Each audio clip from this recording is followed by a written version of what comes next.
மணிப்பூரில் ராகுல் காந்தி சென்றிருக்கிறார். வன்முறையால் பாதிக்கப்பட்ட மக்களை சந்திப்பதற்காக எதிர்க்கட்சித் தலைவர் ராகுல் காந்தி மணிப்பூர் சென்றிருக்கிறார்.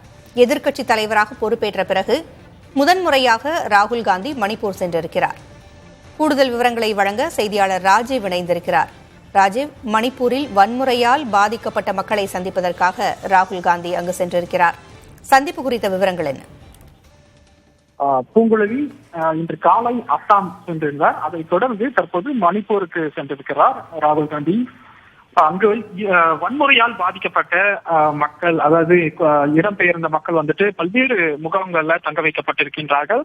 அந்த வகையில் இன்றைய தினம் 2 பகுதிகளுக்கு சென்று அங்கு தங்கியிருக்கக்கூடிய முகாம்களில் தங்கியிருக்கக்கூடிய அந்த பாதிக்கப்பட்ட மக்களை நேரடியாக சென்று அவர்களிடம் அந்த குறைகளை கேட்டு அறிவதற்காக அங்கு சென்றிருக்கின்றார். ஏற்கனவே பல பகுதிகள் முழுமையா பாதிக்கப்பட்டிருக்கின்றது மணிப்பூர்ல. இன்று வரையிலும் கூட பல்வேறு பகுதிகளில் அந்த பதற்றமான அந்த சூழல் இருப்பதன் காரணமாக தொடர்ந்து கண்காணிப்பு, பாதுகாப்பு என அந்த நடவடிக்கைகள் மேற்கொள்ளப்பட்டு வரக்கூடிய நிலையில ராகுல் காந்தியினுடைய இந்த ஒரு பயணம் மிக முக்கியத்துவம் வாய்ந்ததாக பார்க்கப்படுகிறது. மக்களவை எதிர்க்கட்சித் தலைவராக பொறுப்பேற்ற பிறகு முதல் முறையாக அங்கு சென்றிருக்கின்றார். நமக்கு தெரியும், குறிப்பாக நாடாளுமன்ற கூட்டத்தொடரிலும்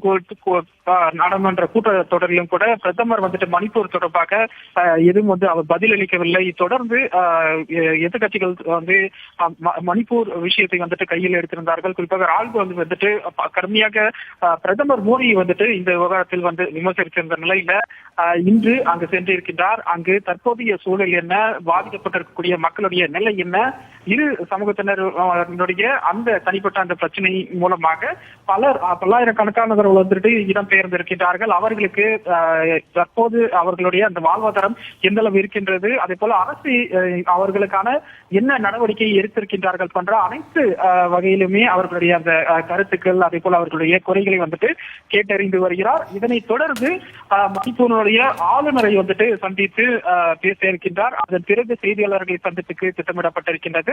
அந்த சந்திப்பின் போது தற்போதைய அவர்கள் கூறுவது என்ன, மக்களுடைய பாதிக்கப்பட்டிருக்கக்கூடிய மக்களுடைய நிலை என்ன போன்ற அனைத்து விஷயங்களுமே ராகுல் காந்தி பகிர்ந்து கொள்வார் என எதிர்பார்க்கலாம். பூங்குழலி, தகவல்களை வழங்கியமைக்கு நன்றி ராஜீவ்.